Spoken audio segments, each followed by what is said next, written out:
You're listening to the iRacers Lounge podcast, where we discuss everything iRacing in a casual setting. Enjoy.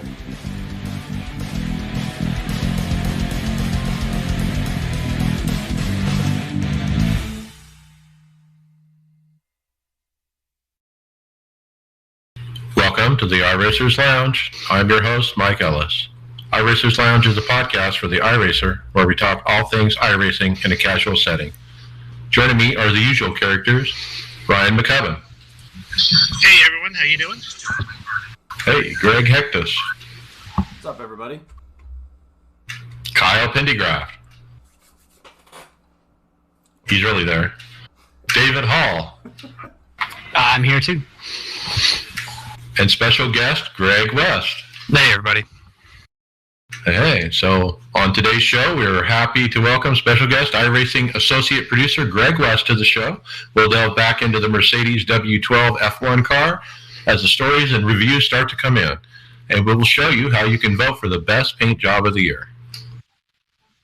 Yeah, guys, and remember, you can follow along with us on your PC or mobile device in real time as you listen to the show and see for yourself.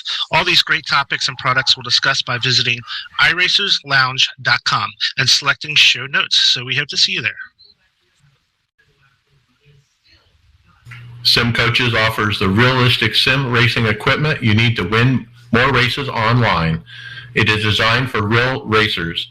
Hydraulic construction means they feel just about like the real thing. High quality construction, 100% leak proof, and lifetime warranty are the key features with these pedals, and they look absolutely amazing. Check out simcoaches.com and use the coupon code iRacersLounge to get 10% off of your purchase. No, that's up from 5. Simcoaches.com is your ticket to feel like you actually sit behind the wheel of a car, drive harder, and stay on the limit longer. All right, Greg West, thank you for joining. You know, I was going to tell everyone the first time that our podcast heard your name was back in 2018. One of our regular stories was one of these YouTube videos from iRacing that talked about Greg West and iRacing, and you were trying out for the Olympics at that time. And tell us a little bit about that. Yeah, once again, thanks for having me on. I started before I worked at iRacing. I was on the verge of the U.S. Olympic team. Unfortunately, things didn't go my way in the sport of skeleton. In that video was my girlfriend, Leslie Stratton, who actually slides for Sweden. I actually just got back from watching her do some qualifying races today. I drove up to Lake Placid, New York, and got to see her win a few medals in some of the qualifying races. So, yeah, I've only been home for a couple of hours, actually. But, yeah, I used iRacing, specifically VR, to work on to train myself in the off-season, just working on timing-related tasking while under the influence of adrenaline. Because if you can do something that's timing-related while under the influence of adrenaline, then there's less variability to when you're trying to complete a task. And then something as intense as skeleton going 80, 85 miles an hour head first down an icy chute, being able to stay in the moment and have good timing is paramount. So that's what got me involved in iRacing. And then one thing led to another, and I'm incredibly blessed to now call it my job. So it's pretty cool. Yeah, and so I was going to ask, how did you end up there? I see on your Twitter line, the most recent Twitters were about Leslie and how she's doing over there in the snow. But, I mean, how did you end up with iRacing and get away from going the Olympic route? I ended my career in, 2018, and I got a pretty bad concussion. I knew my career was coming to an end, and I had exchanged some dialogue with Steve Myers and Kevin Bobbin and a couple other guys over at iRacing, and I kind of told them they'd help me out. They'd hook me up with an account and some credits and whatnot, just kind of their way of helping me along, just to keep me entertained more or less. And I told Steve, someday I'll have to give you a bobsled ride. And so I tweeted at him and say, hey, how about that bobsled ride? Because we had an opportunity a few weeks later to have friends and family come up and try the sport. And so Steve and his wife and his daughters came up. And Otto Sisbini, who's in charge of a lot of our business to business stuff at iRacing.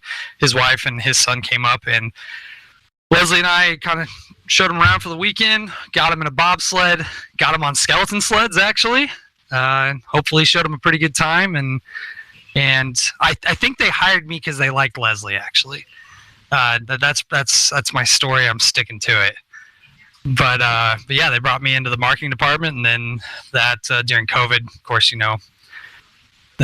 just membership exploded and opportunities exploded, and now I'm in the role that I'm in now as an associate producer.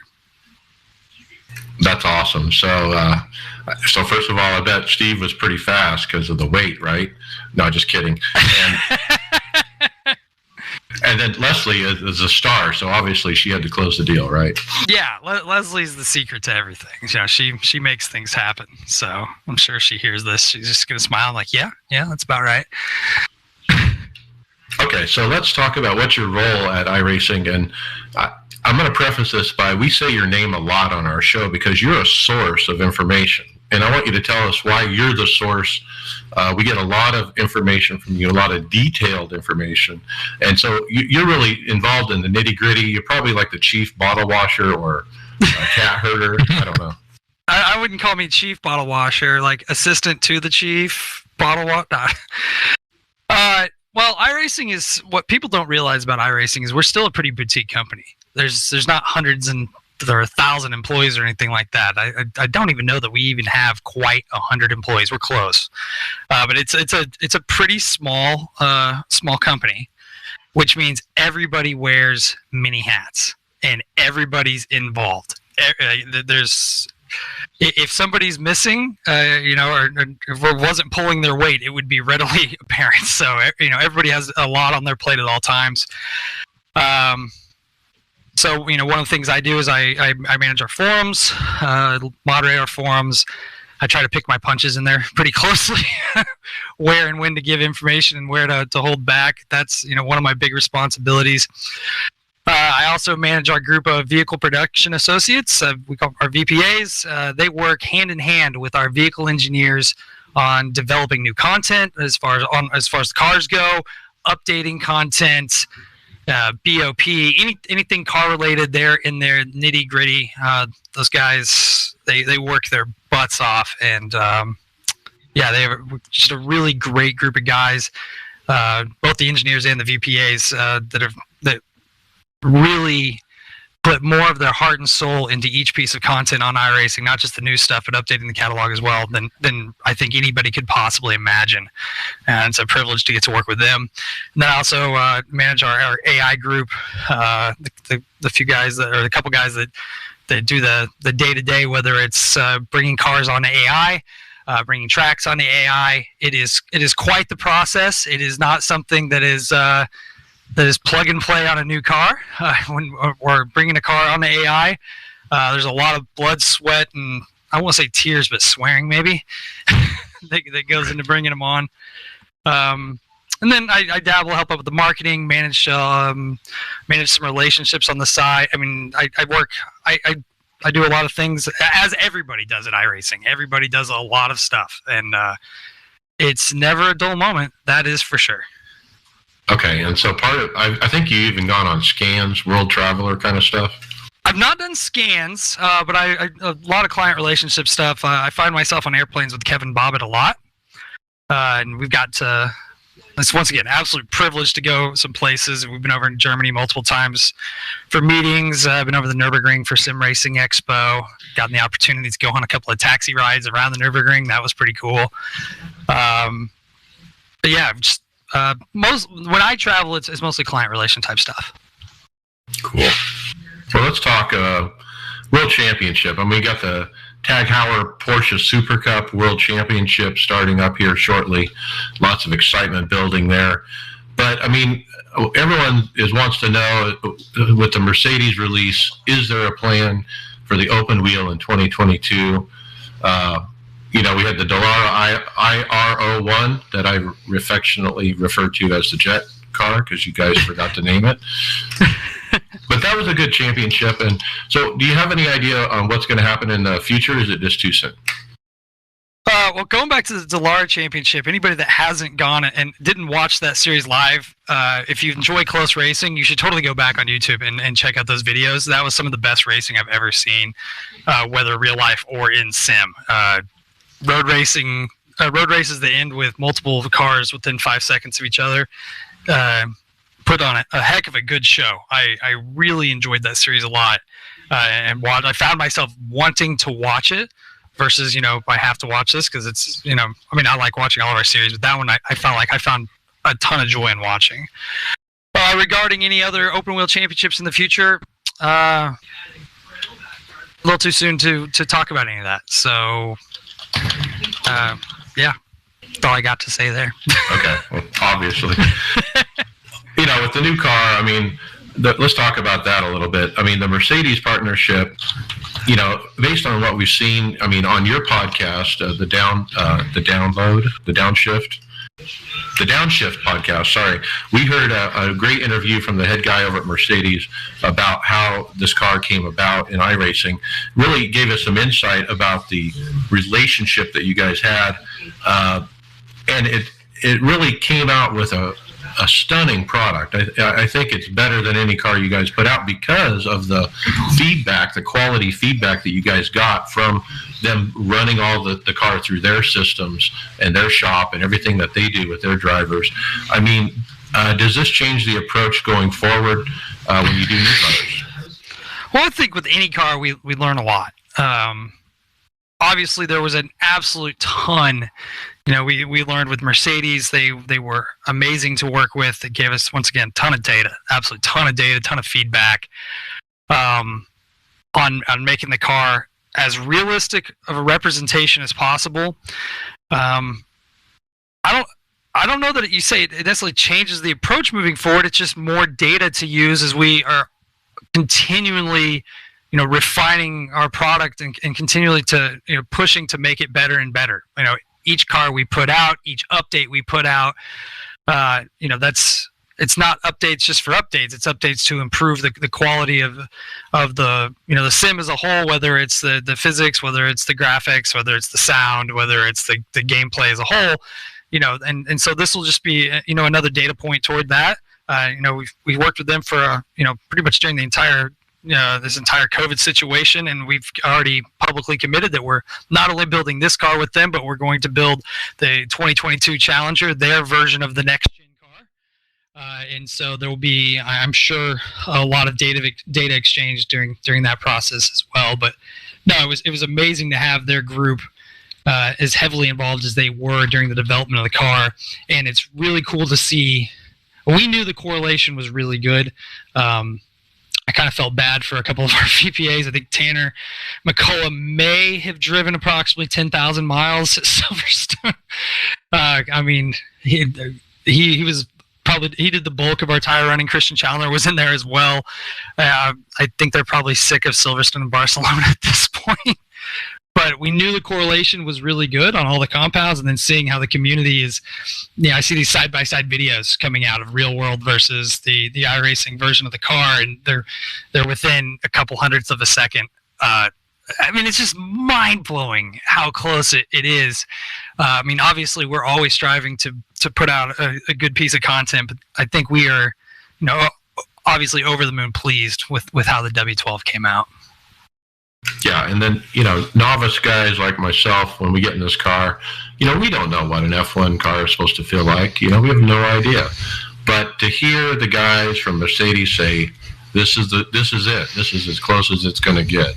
You're in the real deal, and a fantastic car. This has got to be a milestone for sure for iRacing, and it feels like you guys are finally breaking into the F1 market, as I call it, because over the last year you've definitely brought on some F1 tracks. Now we have an F1 car, so bingo. Yeah, once again, it's all part of the system. We knew what was coming a long time before anybody else knew it was coming, and then once again we're doubling down with not just the current Challenger from Mercedes, but next year's car as well. So we definitely want to make sure that we have continue to grow the library of tracks that it would race on. Mike, can I step in for a sec to ask a question here? Greg, have you seen any? It's probably too early, but I mean, obviously, you guys released that car a week before the big F1 race, the championship race. Have you guys seen an influx, if you can report on that, like an influx of people joining the sim going for that car? Well, I think it's a little early to draw direct correlations.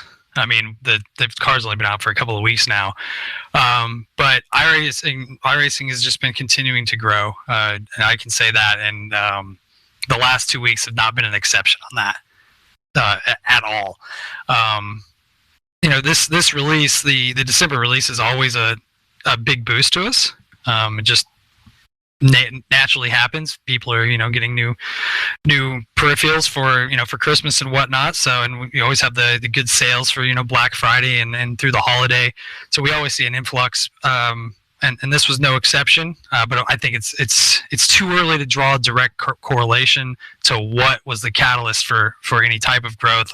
I can safely say, though, that we're very happy with the progress and the way that the Mercedes has been used so far. I love seeing that the iGPS iRacing Grand Prix series that you split a couple of times a week, and I don't know that it's had less than 3 splits since we released the car, so that's pretty cool. Well, I mean, if you look at the number I look at is the number of iRacers online at any given moment. And pre-COVID, it was a number, and then post-COVID, it was a number. And that number is quite different. And so, man, it's just been huge. We love it, of course. What about the other cars in the release, the Hyundai, the Honda, and even the Mercedes? You guys went ahead and completed the damage model and released a new damage model with the car initially. Now, this seems to be a new strategy to put it out all at once. Is that on purpose, or did you just happen to get it done in time, or what? Well, with the 2 touring cars, it was imperative to have damage model on them because they race with other cars that have the damage model. And if you run the cars, if you run a car that has the older damage model versus the new damage model, everything defaults to the older damage model. So you would actually be removing a feature from a piece of content that's already been released. So when we have a situation like that where they're going in official series that they're going to be running with other pieces of content with new damage, we make a point to release those, or do our best to release those cars with the damage enabled.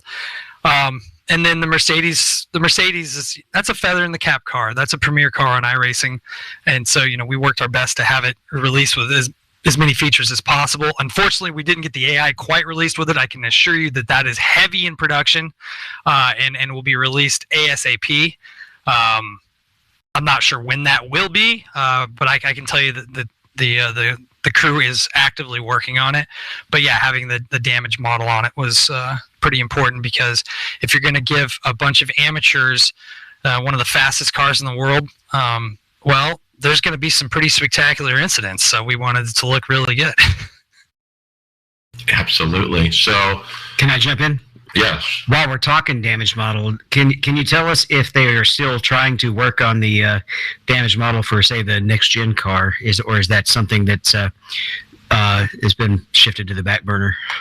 I wouldn't say shifted to the back burner. We actually had a meeting about this last week. It's something that, this is going to sound like just like a marketing buzzy sentence, and it's not, but it's something we're actively exploring. That's like the Mercedes, that's a premier car on the service, or those cars are premier cars on the service. We would like to have the damage model on them. We've had some quirks that we're working through, but it's something we're heavily looking into, and if we can get it in a position that we feel like it's in a state that's ready to release, I don't see why we wouldn't. When that will be, I can't tell you. Hashtag soon. Hashtag soon, definitely. But Great. it's definitely something we want to do. I mean, that's no secret. We want to. If I could snap my fingers and put it on in all the cars and have it, without any quirks, we would do it tomorrow. It's the way our damage works is not just click the toggle and it works on the car. It's far more. There's a lot of work that goes into each car and making it work well. And so that's the reason. It does take a little longer. I understand that frustrates some people, but I can assure you that the crew is working on it really hard. And yeah, hashtag soon. Greg, to go with that damage model thing, is it more difficult to do it for, say, a series like obviously the next gens or the Cup series in general, because of the participation? You want to make sure you got to get it perfect because you don't want to add it in and take it away. Because they also notice, like, on the road side, you don't have it on, like, the GTEs, the LMP1s, the LMP2s type thing. It's like the higher participation series. You don't want to roll it out and take it back type thing. I mean, it's obviously consideration. I mean, we definitely have had a couple of situations where we had to unfortunately roll it back. That's never fun to do. I don't think I wouldn't call that exactly the school of thought, but it and the driving reason. But it's definitely something that's a consideration. Regarding regarding putting it on multiple cars, like the GTE class or the GT3 class, it goes back to the, we can't put it on like one car at a time, because then everything just defaults back to the old damage model. So it's one of those times we'll have to make a commitment that we're going to do all 8 GT3s or all 5 GTEs. But if you do the GTEs, you have to do the LMP2, because they run in the European Sprint Series together, which means you got to do the LMP1s. And then if and IMSA has got the GT3s or GTD in IMSA, so you have to do all 7 of those GT3s and the LMP2. So it's just with what makes it a little bit more difficult really is multi-class. Just picking and choosing what to put it on, because it's such a big undertaking. Unlike a single car class, like when we put it on, I don't know, the F3, well, it just had to go on the F3 because that's what it's going to race with. So I don't know if that makes sense. I may have given you a long answer to a short question, but there's a lot that goes into it. That's right. It's software, right? One line of code, guys. The forums tell me every day. All right. Greg West, I appreciate you coming on short notice, giving us all this information. We're going to wrap up the interview part and jump into topics. You're welcome to stay on as long as you can. But I want to finish up with one of our signature questions. I looked at your stats. I didn't see you racing much recently because you're so busy. But tell us, what is your most memorable iRacing moment? Now, it doesn't mean as it could be as a racer, or it could be as an employee. But what's your most memorable iRacing moment? I'm getting hired at iRacing. That was pretty cool. I don't know. I think I might have had one earlier this week. I did the very first fixed race in the Mercedes. Third split, qualified P2, led every lap until turn 4 of the last lap, and looped it. Finished 5th. But that was after all the work that went into that car, and to run the first official race, not the week 13 race. That was pretty cool. Yeah, that might be it. I gotta be honest. Wow, you got that white flag up in the corner waving. You're like, don't tank it, don't tank it, don't tank it, don't tank it. And then what do you do? Yep, looped it. Absolutely just looped it. Got a little hairprint at Silverstone. Just got on the throttle a little too soon, and I was backwards. Nobody's following my own. I had so much fun at this week 13, more than any other week 13, I think, because I did what you're doing. I was running fixed, open, fixed, and you had them where you alternated. If you got wrecked out early enough in a given race, you could start the next one 15 minutes later. And so you literally had to start every 15 minutes on this Mercedes car. And I took advantage of that. I got a bunch of starts because guess what? I got wrecked out before lap 1, turn 1, most of the time. It was crazy. Yeah, that's. I was a little concerned when I saw some of the incident counts during week 13, but what we're seeing in so far this week is It's a lot cleaner than week 13. Of course, week 13 unofficial, everybody's going to send it. Of course, why not? There's no consequences for your actions really, unless you have to go see Nim. But yeah, I think the races are definitely a lot cleaner during the actual like official series. And we did some creative stuff with this. You know, we made a change. Well, first off, we added a second version of the iRacing Grand Prix series. We have the Open Series that's been around and the Fixed Series. The Open Series, we shortened the races a little bit, so you can back-to-back the series. It's a little close, but you can run Fixed and then Open, and then Fixed and then Open. And then with the we did it also alternated with the F3 series, so you can run Fixed F1, Fixed F3, and you can run Open F3 and then Open Mercedes. And we did our best to stagger it, so if people wanted to back-to-back it or with itself or with another popular series, that we could do that. So whether that works or not, we'll see, but we tried. Yeah, that's why I took the week off. It actually worked out really well. Anyway, thanks, Greg West, for coming on. We do appreciate your welcome anytime, and thanks for providing so much content for our show. Our listeners appreciate that because you've given us a lot of information either on the Twitter or on the forums or social media and other ways. We hear Greg West giving us great stuff that our listeners want to hear about. Well, I appreciate you guys having me on. I can hang out for a bit. So. Okay, cool. Let's jump to it, David. All right, let's kick off the topics. We've got the first thing is an article that features why the iRacing factory-supported Mercedes F1 car is such a big deal for the sim.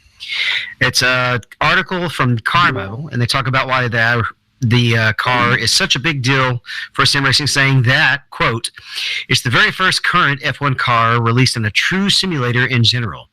In parentheses, the F1 series does not count.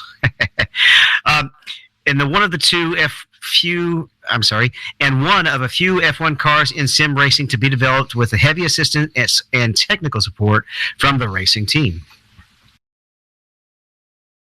Yeah, pretty cool. There's some good quotes in this article from Steve Myers, Executive Vice President at iRacing. I was going to read a couple of these. He said, quote, the F1 team spent an incredible amount of time testing all of the sim offerings and contacted the developers to learn more about their processes and what they felt was wrong with their simulation. We took the data they offered and we improved all of our open wheel cars in this service before we even signed a deal to build the Mercedes F1 cars. So we were getting physics changes based on Mercedes feedback, but before they even were worked on the car. So I think that's pretty cool too. And that just made me think of another question, actually, for Mr. West. We've always talked about how we didn't expect to see many F1 cars in the service because there was probably a fear that giving the data to a sim might give them a competitive disadvantage. What do you think about that? I think the forums think a lot of things. And there's a lot of strong opinions, but I don't... I think that there's a lot more to these types of decisions that meet the eye. So that's vague. Yeah, that's all I got. No, it's understandable. But do you personally feel that it doesn't really put them at a disadvantage? I don't think so. I mean, for as many secrets as there are, in F1, there's not that many secrets in my opinion. I mean, the teams have hired photographers to go and take pictures of every other car in the on the grid, and I mean the stuff they're giving us a ton of information, but it's not like we're getting the specs of the shape of the piston. We're not getting the chemical formula for the fuel. Like we don't need that. So I don't think it puts them at a ton of risk or anything. But also we're pretty good about keeping that data pretty close to our chests. But I guess their perception is more important than mine. So You're not getting the close up Max or you're just as you got as much data as Max Verstappen does of the back wing, right? Exactly right. Exactly. It's like all these secrets go out the window the first time they roll the cars out on the track. For the most part, as far as the design. So all that stuff and the performance is all right there in front of everybody once the races start.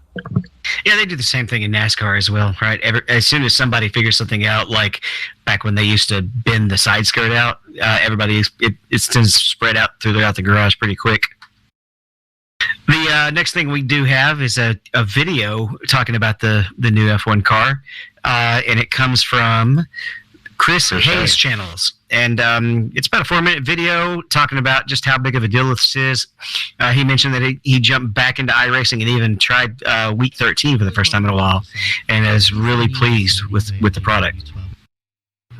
Yeah, Chris also put together this video. Has some great screenshots of the new car. Really sharp looking video put together. But yeah, this guy runs all the different sims, and so he's not specifically on iRacing, but he certainly is for this car. I was saying to the guys with this too, watching a video like this, it reminds me of, I'm so glad that I've upgraded my PC so that I can take advantage of in VR running this new car as well. Oh, this car in VR is ridiculous. I mean, I've got triples, and I think I've driven this car once on triples. I get in VR because it's just wild. You're in one of the most iconic cockpits ever made, and you're in it. Our team did such a great job on this. It's wild. Yeah, no, that was actually a topic of conversation in the next video that we saw, and this is from Will Ford at Boosted Media. So he mentioned that this Halo in VR is almost like it's not there because you're really looking beyond it so much more in VR than you are like Mike was having an issue with it on his triple monitors where it's right in the middle of the screen. So Will Ford actually posted a whole race that he put on and his thoughts on this F1 car. It was a race at Spa. Unfortunately, he got dumped going into the chicane right towards the end of the lap. But he was just really impressed with the car. His comments were, "It's almost too fast." Not meaning that it doesn't match reality, but the reality is just so fast and so quick.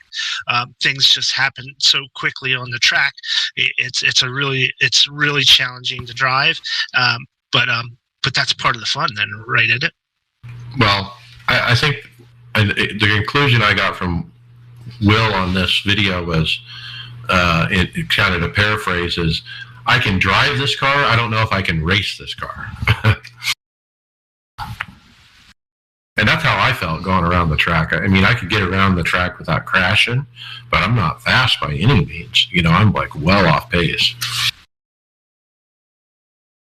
Yeah, it is it's stupid fast is I guess a way to say it. But if you have experience with the IR01, it's similar feeling to that.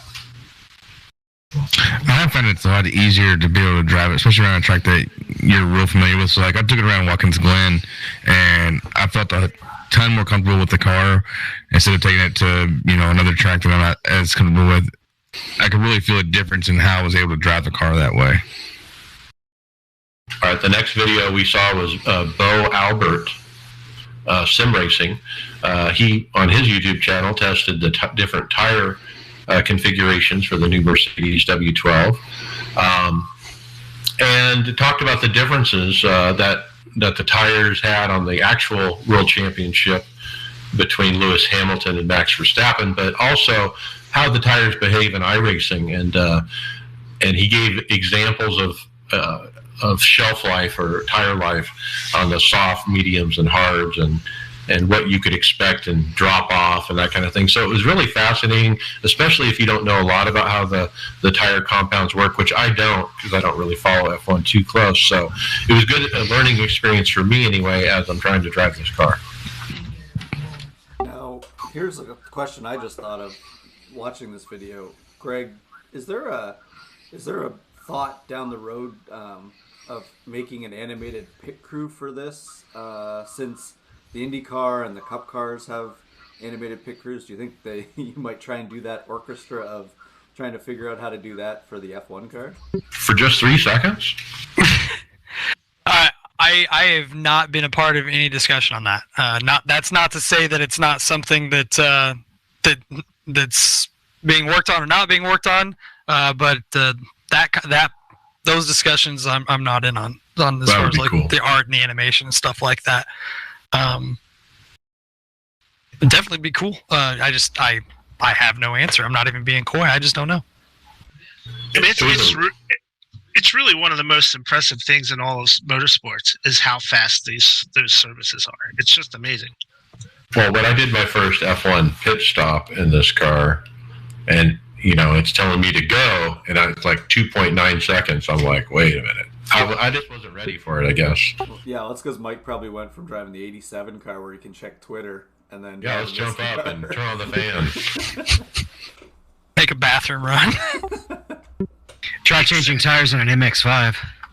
Oh. Skippy.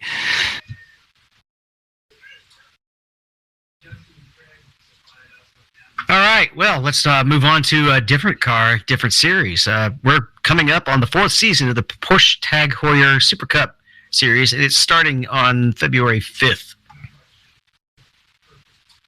Yeah, I'm ready. It's going to be fun to see who's got what. We talked about Coanda is not going to be involved. Some heavy hitters are stepping away, but that gives an opportunity for a lot of other people that are really good drivers to step up. Yeah, I imagine Sebastian Job would probably be the leading contender coming into this season. So that's something to look forward for, sure. It is going to be featuring the 911, the new 911 GT3 Cup R as well. 992. Ah, it says 911 on the tweet. Oh, 911, 992 though. Oh, that's the official name, yeah. 911, 92. The older one, oh yeah, it's the 911. The previous version was the 911 991, and this is the the updated 992. There's a lot of 9s and 1s in Porsche cars. And they all look the same. We did talk about a review last week that this one seems a little bit more accessible to drive. Got a lot more downforce. I'm interested to see how this event goes, cause especially now that this is going to be a little bit more of a competitive car, driving wise. I expect this series to be really competitive throughout the field too, and maybe there might be some more. That last season there was a lot of coming from like 10th to 1st, and like that was some of the guys when they had penalties and stuff.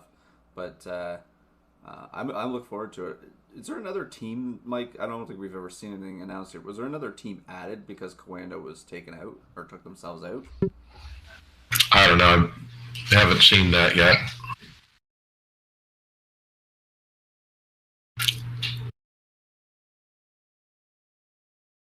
Well, I did notice the other day that we had a quick hotfix come out, Brian. Yeah, so this is hot fix number 2 for 2022 season 1. Some of the bullet points on it was some paint shop updates for the Global Sim Racing Channel sponsorship. There's been some physics adjustments, some AI racing adjustments, some track things that have been worked on. A lot of things on the F1 car. So there's quite a few little tweaks in the F1 car that that's what week 13 is for. Is you get thousands of people racing this car, and you start to see where the issues come in. So that's certainly understandable for that. I like this one, Brian. The next gen, they changed where the middle rub block location is, which is going to make it easier to figure out ride heights. Right, that was where I was going next, because we're all really interested in that next gen car and see the tweaks that happen as we lead up to the next season of NIS. So this is one makes it a little easier, a little more effective when you tune it with the ride heights. So that should be interesting for our car tuners out there. Well, the next gen, we're really hoping, things went well yesterday with the test at Charlotte, and tomorrow they're going to test again with the higher horsepower, low wing, I believe. Has anybody heard good or bad about how that's going, Greg?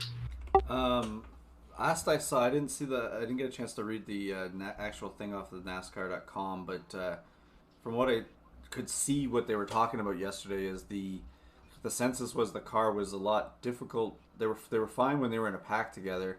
It was loose when they were by themselves, and then it got real tight. And then when they go back by themselves again, they were having a point where they were getting really loose. So I don't know. I'm guessing that was with the 1-inch spoiler shorter too on the back. So I'm really hoping that we can get a higher horsepower for this car. But I guess they have another test tomorrow coming up too, so we'll see if they've done any more tweaks to it for tomorrow. And the sound. I mean, there were several videos that came out of the test, and the sound of that engine, man, it just growl. It's got that growl, and man, that's the NASCAR I want. So I certainly hope it goes that way, and obviously we want iRacing to follow suit and update the car. But it certainly seems like NASCAR has no idea which way they're going at this point. Right, and that's got to be tough for those guys back at iRacing, where they're having they're doing all these testing and getting more data all the time.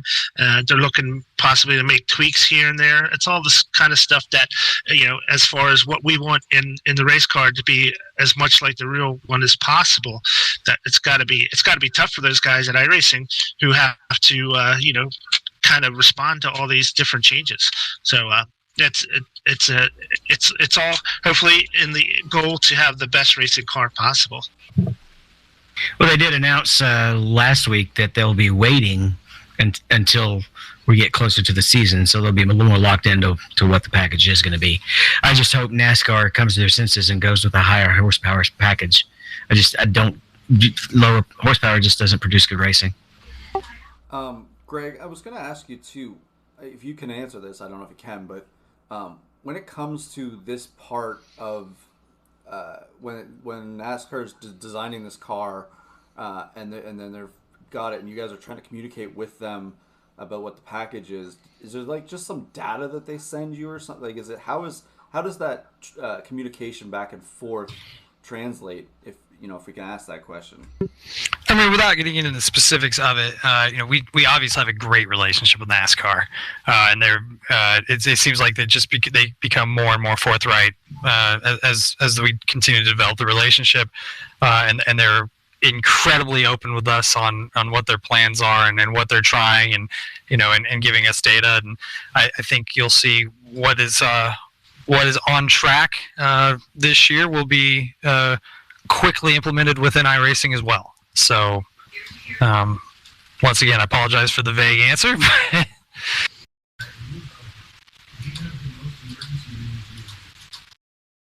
All right, we got a quick hit here, David, on the LMP3.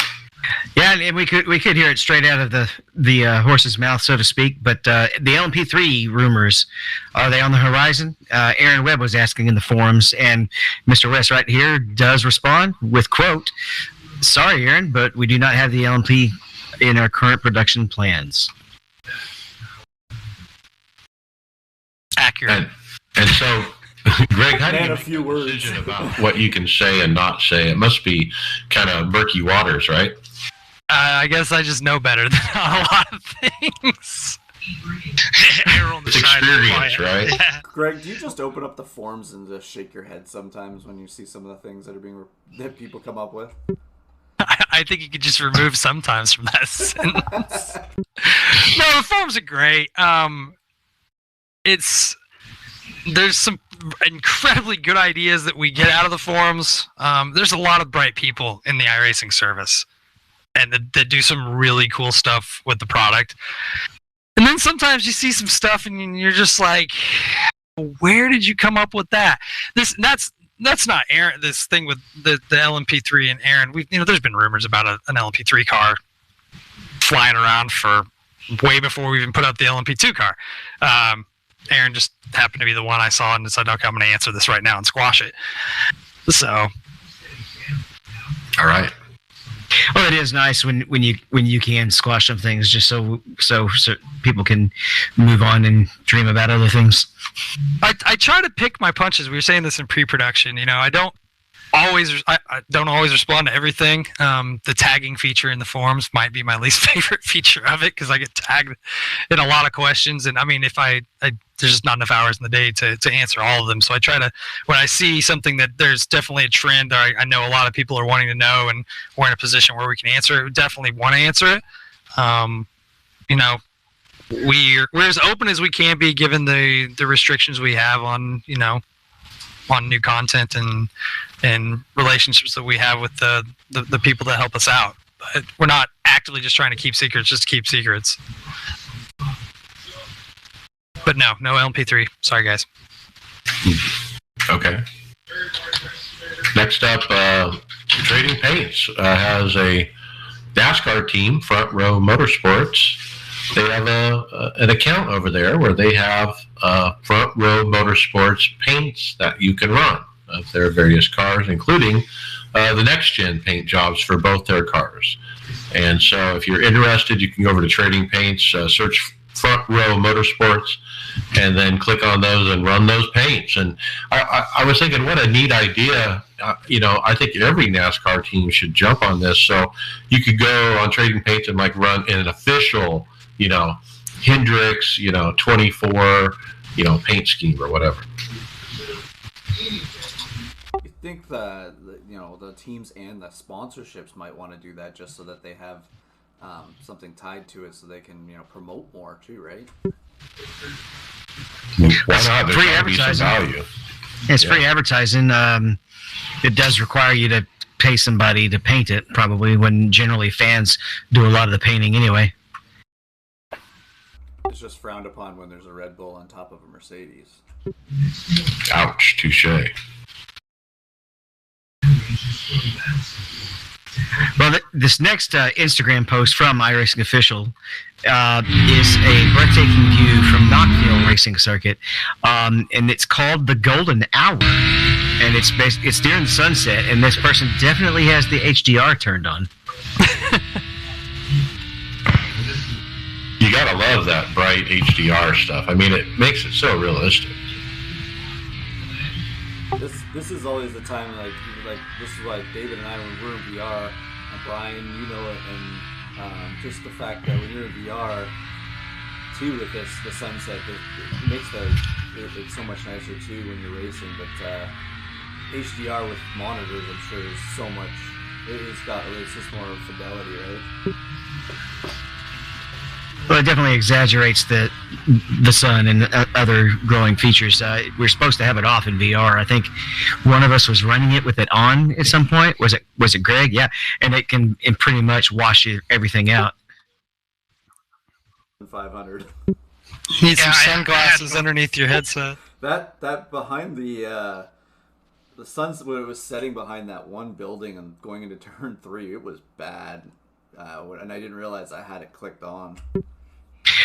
It'll be a long time to ever replace it as my favorite upgrade, but the day-night transition is still like the most epic thing in the service in 10 years, really.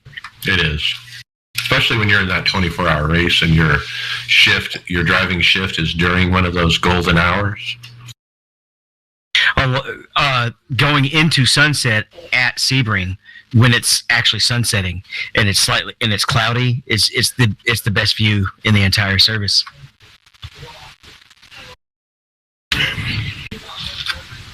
So I haven't bought Knockhill. We'll wait and see if I'm going to get that or not. But Knockhill in the new touring cars is some of the most fun you can have on the service. It is. I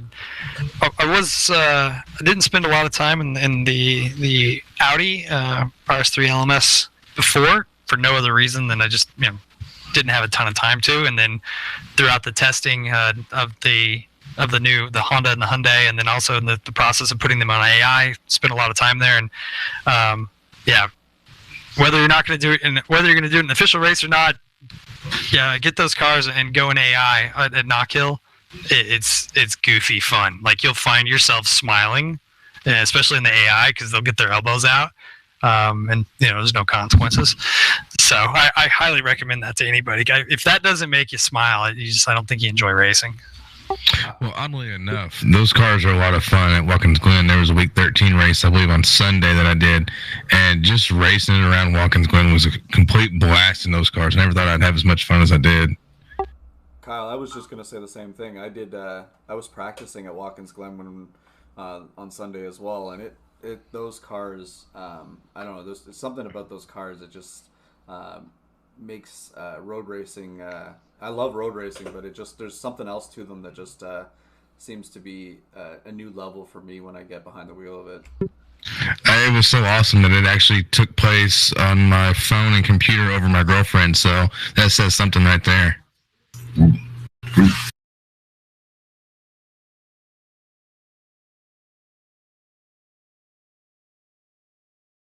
All right, Brian, you feel like painting anything on your new rig?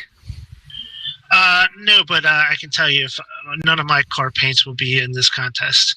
But so basically, what Trading Paints has done is like for the past 48 weeks, they've picked the paint of the week.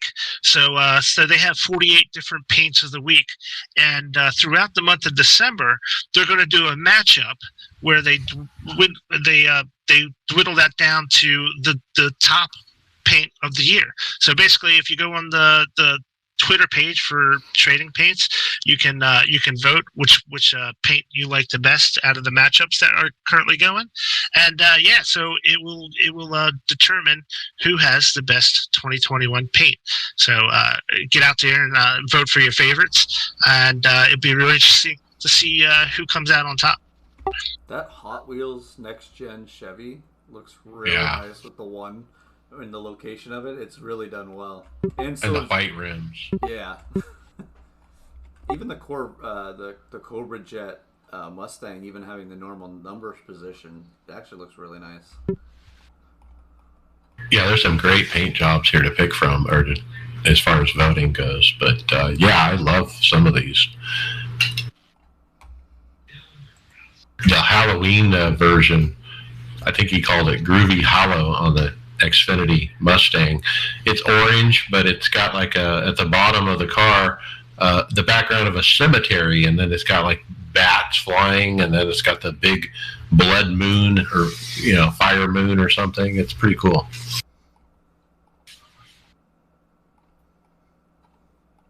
All right, next up we have an article on kickingthetires.net, a feature article, iRacing expanding to motorsports development, and includes topics such as race car development, NASCAR next-gen car R&D, track and car debuts, track design, and so forth. And so Seth Meyers, I believe Seth Eggert is his name, sorry. Seth wrote this article and basically talks about NASCAR's relationship with iRacing, the various projects that they're involved with, from Atlanta to California to the Coliseum to the Next Gen, and on we go. Chicago, and so it's a good article if you want some information about how that came together and all the different things that have happened. We've covered a lot of these individually, but this is definitely a good summation of all of it. And I know Steve Myers told us we're going to get the Coliseum the week of the Busch Clash, and so I can't wait for that. Now, Greg, can you tell me what series you're going to put that in, or? TBD, to be honest with you. We got to see the, final plan. I just got back from vacation, so bear with me. Maybe this is public knowledge. I don't know yet, but if it's been officially announced, the format, so that'll have a lot to do with it. So I'll get with Tyler Hudson will be one of the architects of that part. So I just don't know yet. Is it possible to do just 1 week with heat race format in, say, A Open, or does that come into the limitations? I'm not 100% sure on that. That's part of the question I have. That'd be a Tyler question. I think there is a limit there. But it has to be the same for the whole season. But we're gonna figure out a way to implement it.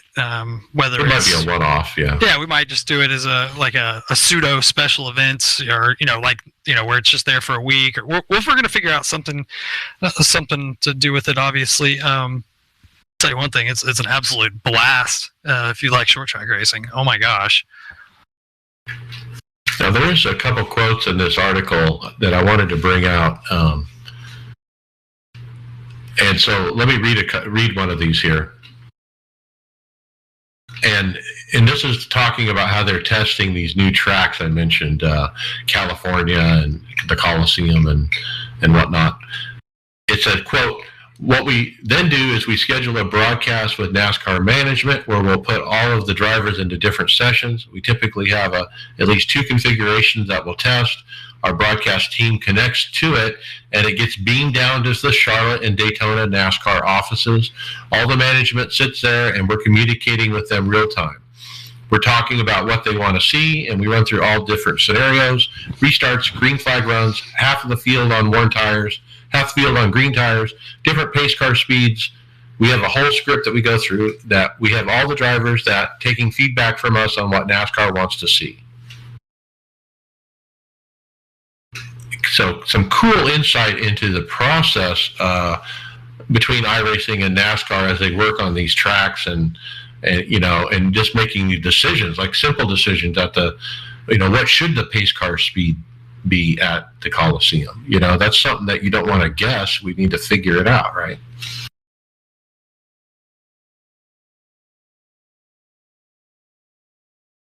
Pretty freaking cool. And I know that we've used iRacing in the past with NASCAR to figure out Charlotte needed an extra chicane. I think you talked about that, David. Or was it Daytona? At Daytona needed the extra chicane because of speed concerns and stuff like that. And so that was surfaced in the sim. Well, it goes all the way back to was one of the dirt tracks actually going back to iRacing to figure out why their layout was not working well. That was the Chili Bowl last year. Yeah. Oh, the indoor track. That was cool how that worked out. Kevin Ironelli was working with them, and I think because the way they had laid it down, it had moved. It was something minuscule. It was maybe a foot, maybe less. Kevin would know it off the top of his head.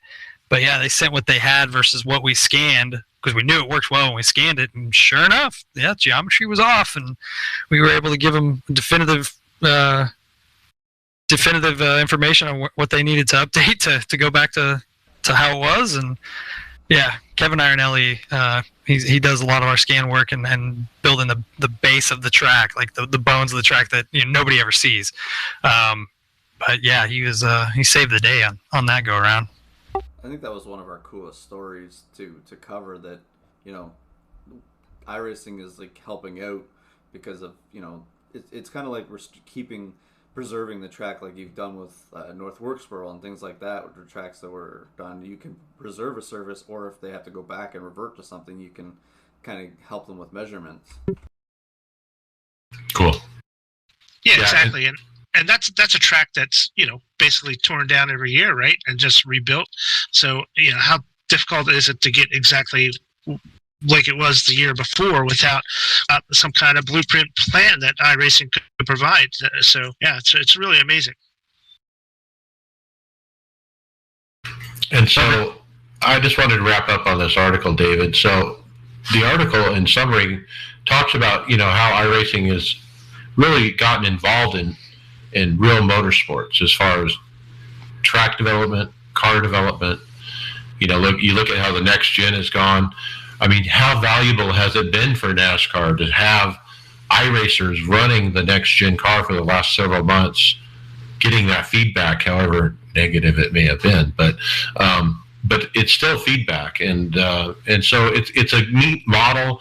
I think if Steve Myers had his way, I mean, it sounds like he's been pushing this kind of model, according to the article, for quite some time, and now it's really taking traction.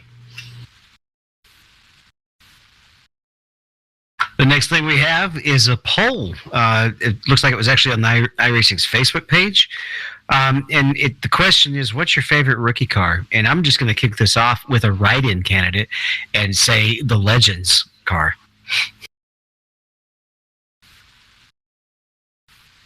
Well, I'm going to guess.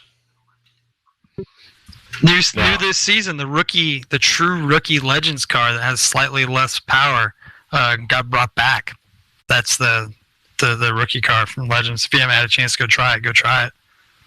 It's completely fixed setup. You can't even adjust tire pressure.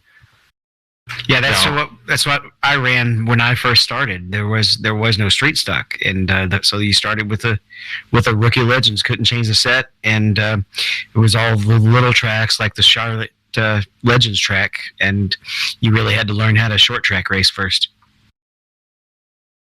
Now, one of the rookie cars listed here, Greg West, is the Formula V. Now, you have a personal connection with this car. Can you tell us about that? Yeah, I had a Formula V last year. Formula V coming to iRacing, though, had nothing to do with me having a Formula V. That was sheer happenstance. But yeah, obviously because I had real world experience driving the car, was pretty heavily involved in testing it. We also have another guy on staff, actually his car that got scanned, so he helped us develop it as well. And yeah, I mean, I love the V. I'll take the V here 10 days a week. It's such a fun car on iRacing, and that lift oversteer is a thing. That's it. And I remember in driving school when for the SCCA, the driving school day, everybody ended up backwards at one point or another because that's what it does in real life. So. Yeah, I have to agree. That's my favorite car too. And I'm not really a particularly good road racer, but that one's so much fun to drive. It covers for a lot of sins when you're not a particularly adept road racer, and that keeps you into these races for a long time. You know. It also has some really funny quirks that some of the hardcore guys that know the car may have noticed, but maybe not the average iRacer does. First of all, the GoPro camera moves around. Depending on, each person has a different one. Sometimes it's the GoPro, sometimes it's whatever the pencil cam is. Because if you go to any Formula V race in real life, pretty much everybody's got a camera on the car, and it's never in the same place. So the GoPro, it moves around, and then the car, when you lift off throttles, will smoke.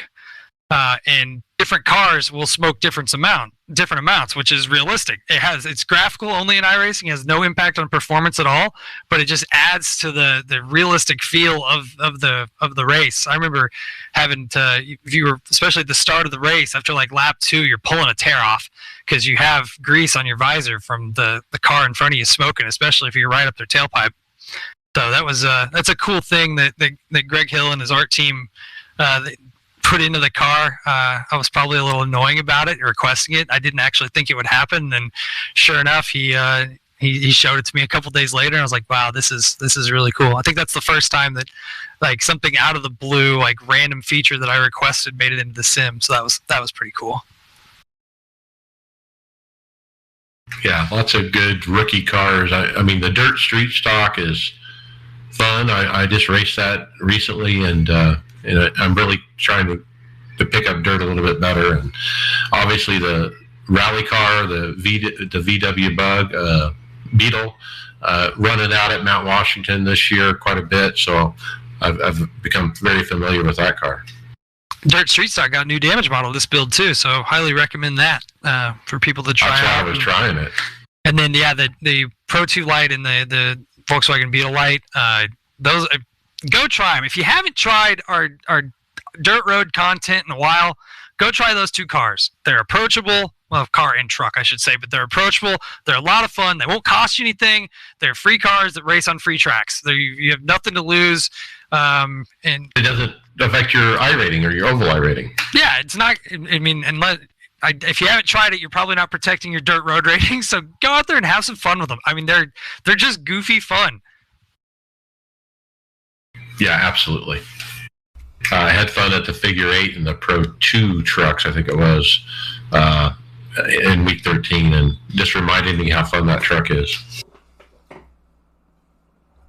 Well, what if you wanted to take a picture of one of your favorite rookie cars, Greg? Yeah, so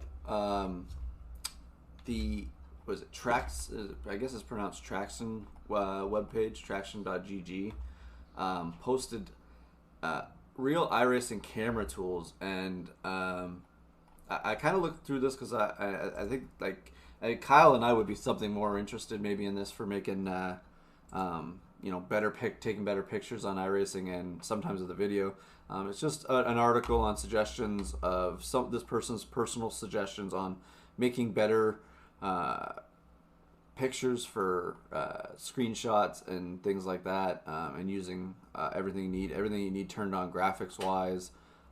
It's just a nice little article that goes through a lot of the tools that some of us might not know to use for creating the best pictures for our racing, and maybe the best angles too that were some of them, because some of these angles that they have with the depth of field and the way that a motion picture and stuff like that, it's definitely great a great article to go through here and get the most out of the screenshot or video portion of iRacing. I think what it does for me, Greg, was it literally walks you through. It's like, click here and do this and try this, and it tells you what to touch and what to click on in the control F12 menu.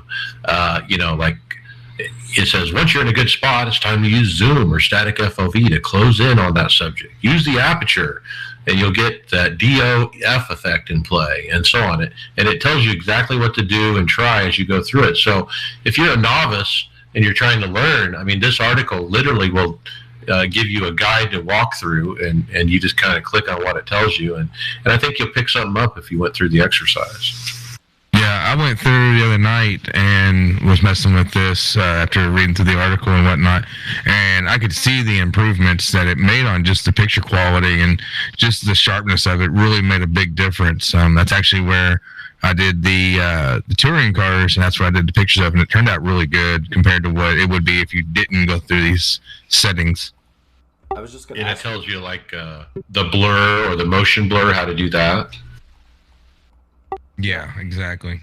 I was going to ask you, Kyle, if you had used that before you had posted those things in Discord. So it's good that it helped you, test something out for your pictures and stuff. I know you like to do a lot of that stuff. Yeah, I didn't go through and do all the changes yet. I kind of just did piece by piece to see the differences, and I'm going to go deeper into it hopefully this weekend and try to do some better imaging. Yeah, we got some fresh paints coming soon here from SimWraps. Bobby Jonas has been real busy on the next gens, just getting everything tidied up and ready.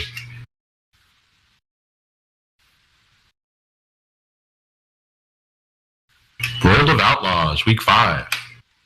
Yeah, guys, let's get dirty here. All right, cool. So we're heading into week 5 of the NOS Energy Jink iRacing World of Outlaws Championship for the sprint cars. This was held Monday night at Williams Grove Speedway, so right in my backyard. Taking the pole for the Heat 1 was Pennsylvania's own Braden Eiler, who won the qualifying and won the Heat number 1 in order to take the pole position for the feature race. So the new series points leader, who is James Edens after last week, he wins his Heat number 3 to start in P3 for the finale. Yeah, but just before the feature start, James Edens gets struck by the disconnect bug, is only able to rejoin until after being a lap down. This after series leader from last week, Alex Bergeron, was disconnected in the feature, which dropped him to 4th in the standings. Yeah, how crazy is that? So that's 2 weeks in a row where the series leader in points had been dropped in the middle of the feature, or James Eden was just before. So things are getting really crazy out there with that. But when the feature started, there was a big crash early that took out multiple drivers. The crash was like right towards the front of the field, and Hayden Cardwell was one of the cars that got tangled up. So with a poor finish here and the first week where he didn't even make the feature, he had issues in the first week. His championship hopes are pretty much done. He had a real good run going after week one where he had like three P2s in a row and actually worked all the way up to fifth in points, I believe. So he was really making a push to get back in that championship chase. But after another bad week this week, I don't think he's going to be able to pull that off. Yeah, Cameron Merriman takes the lead from Eiler early, but Eiler is able to work in the high line, reclaim the lead, and hold on for his second career series win, with Merriman second and another Pennsylvania driver, Logan Rumsey, finishing third. Yeah, so that was, being a Pennsylvania PA posse guy myself, it was really cool to see two PA guys finish in the top three. Logan Rumsey is actually lives really close to me. I happened to see in his profile, and he does some short track racing around here with some of the smaller cars. So it was good to see him get his first top three finish in the series. So after everything shakes out, through sheer consistency, Cameron Merriman, he's going to take over the points lead after week 5, halfway through the series, and Alex Bergeron worked his way back up to second after that disconnect last week, and James Eden, who was the leader coming into this race, he falls to third after that disconnect issue. So we're going to be heading to week 6 next week. One of the things I happen to notice in this series so far is that last year's series was really dominated by 2 or 3 drivers. Bergeron and Hayden Carwell and James Eden were just tearing it up every week.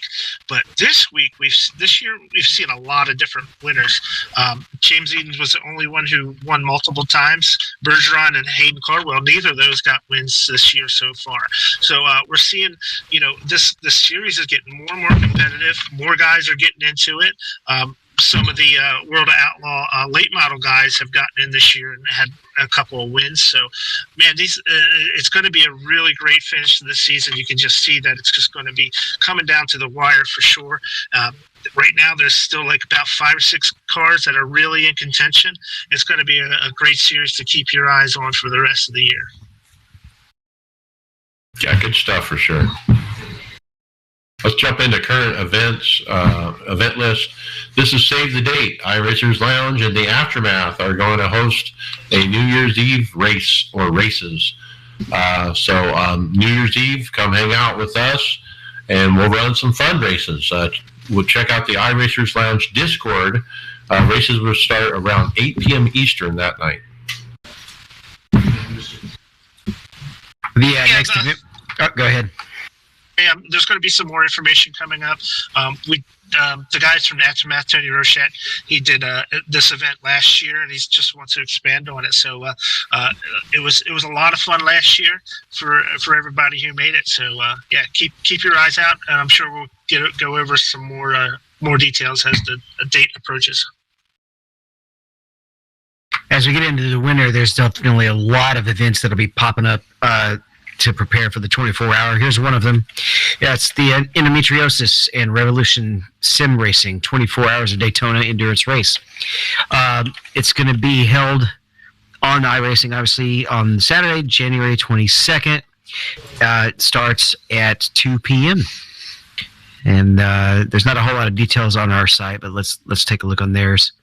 Well, they have a link to where you can donate to the Endometriosis UK charity, and on that website they have information about the event down at the bottom, the date, the time, the cars available, how to sign up, and so forth. Yeah, it looks like four driver teams, and I think that's actually specifically about their team. So yeah, just go to their link if you want to get more details about it. All right, guys, next up is the New Year, New Chance 250. So this is a charity race. It's benefiting children's cancer causes. It's held by, it's a joint venture with TJ's Team Foundation and the PSES, which is the Pure Speed Elite Series. So the The New Year, New Chance 250 is going to be held at Atlanta Motor Speedway. It's a $20 donation towards the charity in order to get your entry. You're going to be competing against multiple NASCAR drivers, so that's really cool. There are going to be multiple cash prizes. They're going to be giving out die-cast cars, even for people who follow the race online. So you can actually win a car without even having to be in the race. So it's 250 miles, 167 laps, and so you can get a Dale Jr. Oreo Elite diecast by just showing up and watching the race.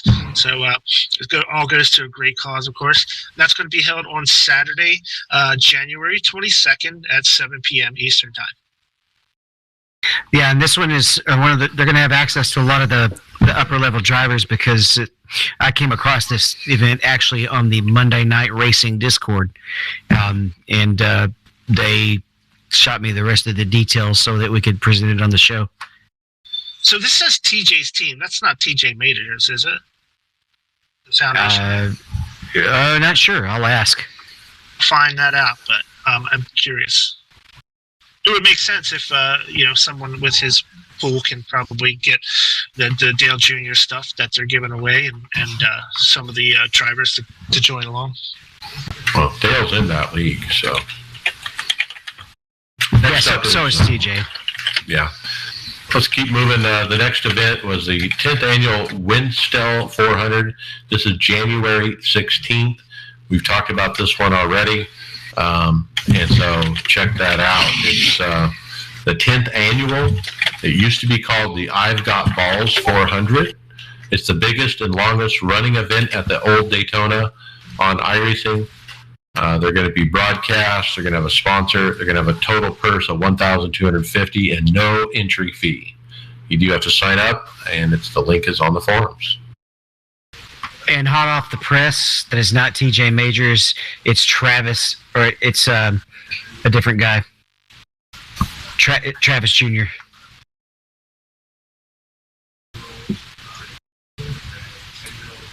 Then we have another practice race, Brian. Charity race for it's a diabetes benefit. It's 6 hours at Daytona. So we talked a little bit about this last week, but it's going to be held on January 7th at 8 p.m. Eastern Time for a 6-hour Daytona race. Now I'm thinking about doing this one. I've been in contact with a show listener, Quentin Whitaker, and he's from Florida, and he's messaged me about possibly getting a team together. So we'll see about getting a team and running this race and to help out diabetes. I believe he said his son actually suffers from that, so he was really interested in doing that. So it's a great cause, and so we'll try to help Quentin out and get a team together. All right, I'm glad we're getting in one of these at least. The next one, David, is another 6-hour practice race. Yeah, we already covered this one, but just a quick hit it. It's the GZR Daytona 6-hour charity race. This one is going to be on the 15th of January, starting at 1800 GMT, which is 11 o'clock on the West Coast. The East Coast. And it's going to be the standard IMSA cars at the Daytona Road Course. 30-minute practice, 30-minute open qualify, and 6-hour race. So there's lots of opportunity for practicing for this 24-hour race. Yeah, this one, the entry is actually free. They're just asking you to make a donation. And so you can kind of pick how much you want to donate.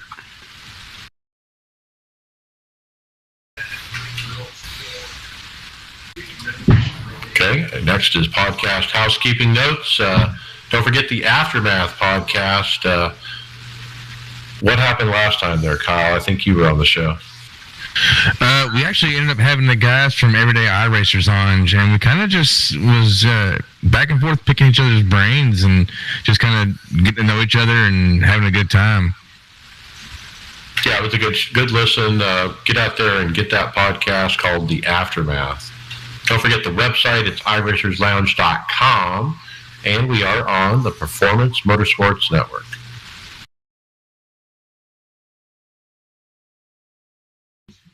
All right, Brian, kick us off with the first company review. We're in hardware. So this online company called Race Tech, it's an online store selling components for your sim or real car, including seats, belts, and other products.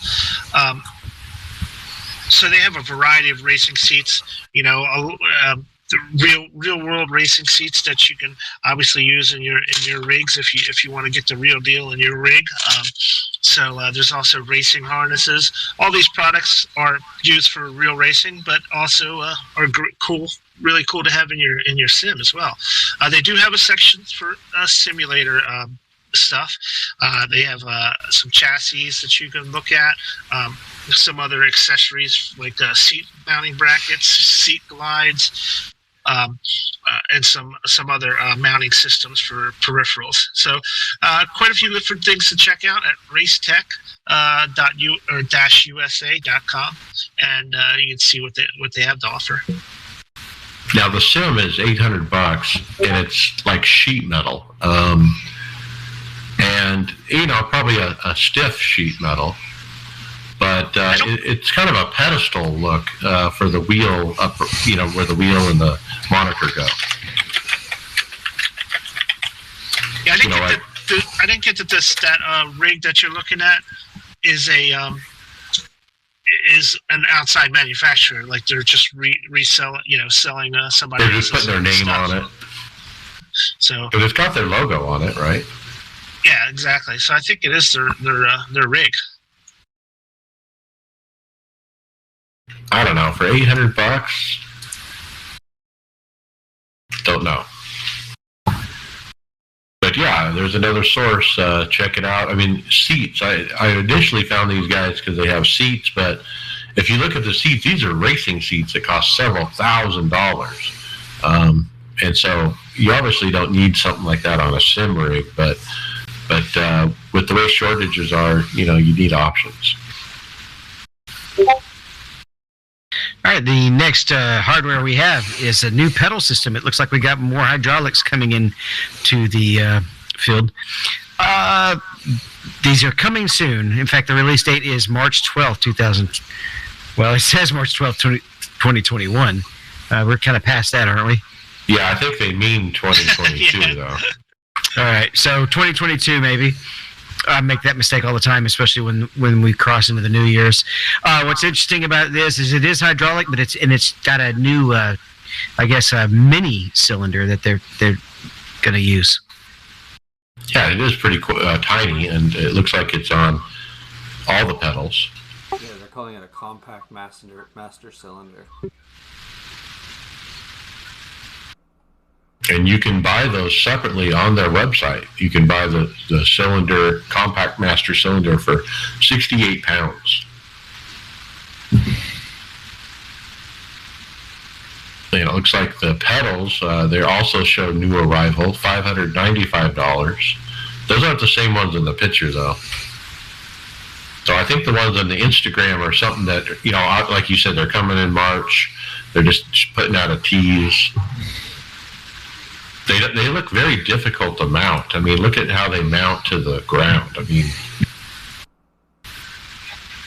that's about the same angle that the sim coaches are, except the sim coach came with a plate, right? Those would line up. You'll have to have probably a plate on top of your rig to mount it down pretty easily. Okay, so those are coming. We'll get more information as they come out. The next set of pedals we found are called KRE Win PV3 Sim Racing pedals. Now available for pre-order. These pedals are to be released in January, February, starting at only €360. And another new company that we haven't heard of. I mean, we can't even keep up. Every week there's new ones. What's neat about these pedals, when you go to the website, look at the little side plate against the wheel plate or the pedal plate. They kind of keep your foot from sliding off the edge of the pedal, I guess. I'd like to hear from somebody who's used that. I've never had that, but I don't have a problem with my feet sliding off the edge either. What a good value though for metal pedals. I mean, they're not plastic, for that price. This would be better than getting some, Logitech or something like that. I'd be interested to see how they compare to the Fanatic V3s. All right, so the website kre-sim.eu.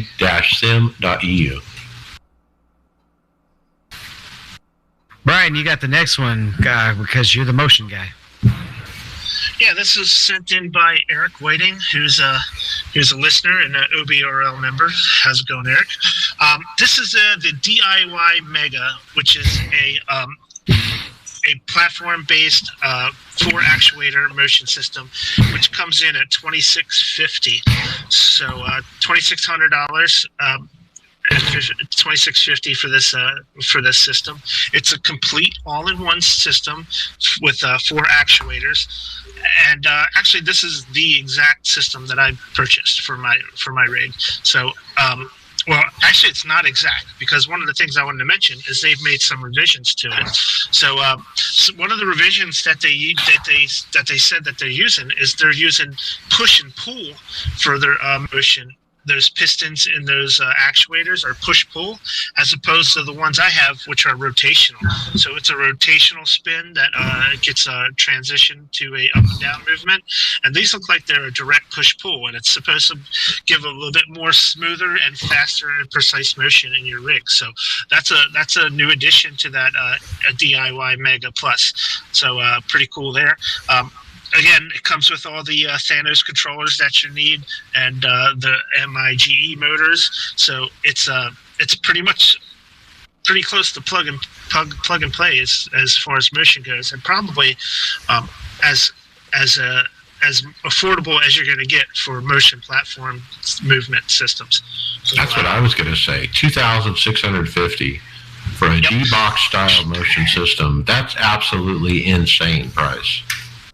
Yeah, it's the cheapest way you'll be able to get motion systems, and I can attest to them. They work just fine, and if they work even better now with the push-pull design on the actuators, that's even better. So, and I know they have some customizability when you go to shop in there. You get different colors for your actuators. You can get those in different colors. They have additions like an emergency stop and stuff like that. So, yeah. Check it out. It's from eracing-lab.com is the website that offers these. I believe they're from China.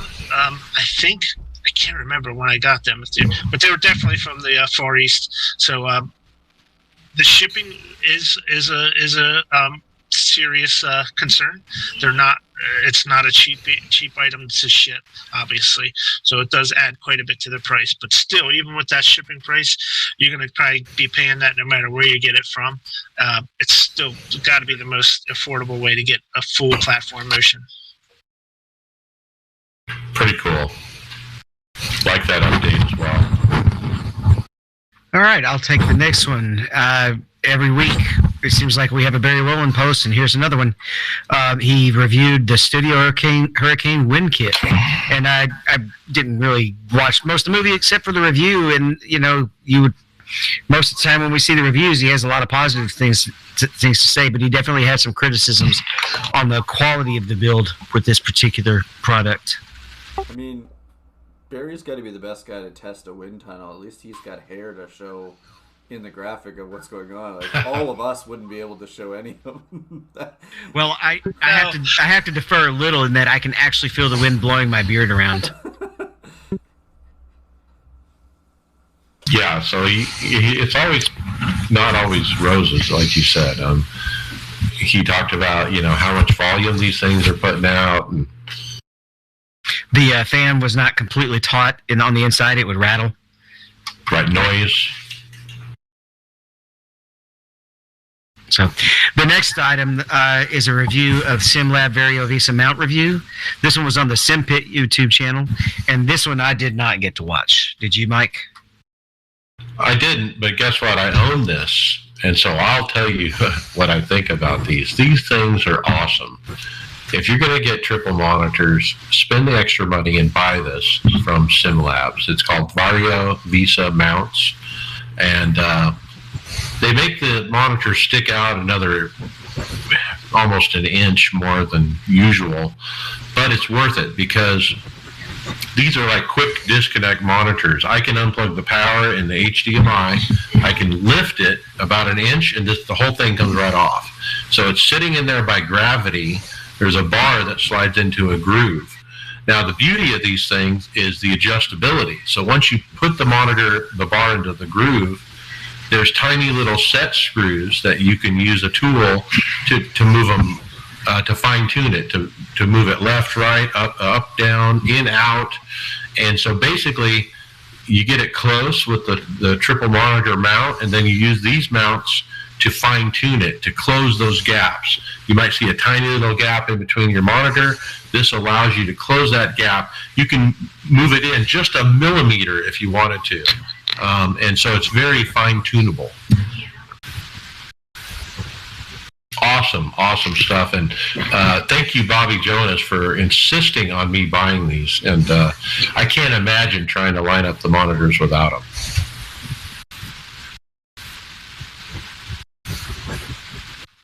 All right, guys, next up is something that you can't do without. You cannot do without this. It's a Heusinkfeld LED neon sign. You know, you can put it up in your racing room or your man cave, wherever you like it, and it lights up like, you know, like one of those beer signs or whatever, you know.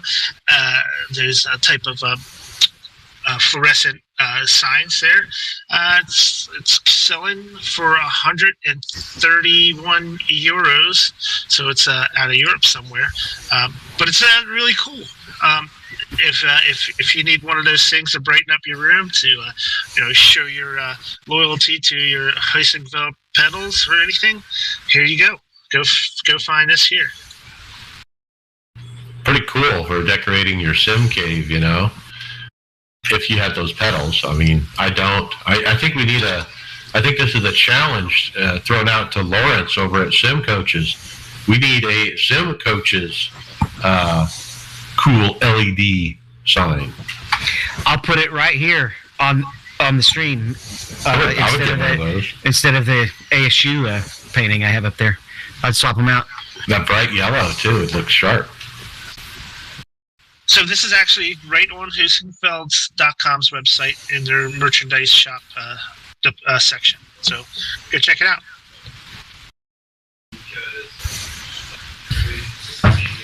All right, next up, Sim Racing Builds are building a 3D printed, full-size, 1-to-1 Red Bull RB16 simulator at Full Sail University with their awesome students in the Simulation and Visualization BS degree program. And so this is a post up on the Facebook group. It shows some pictures of the Formula One car, the different pieces and parts that they've manufactured so far. They almost look like they're 3D printed. It's kind of hard to tell, though. Well, I think it is 3D printed. It's right there on the heading. Oh, is it? Okay. Well, my question is, where do they get these? Where do they get the design for it? You know, obviously Red Bull's not giving them design and specifications. So, is it just done somehow through a program that takes from CAD videos or what? Yeah, it'll be CAD from pictures. They probably just try and scale it up from a photo. Oh yeah, it says here we are a little over 3 months in and over 2,000 print hours into the project. And we're currently printing the deck, and then it's cockpit time, which should be quite fun, adding all the controls and some extra immersive fun stuff. This will sit atop our $3,500 capacity MOOC motion base. I'll post updates here as we go.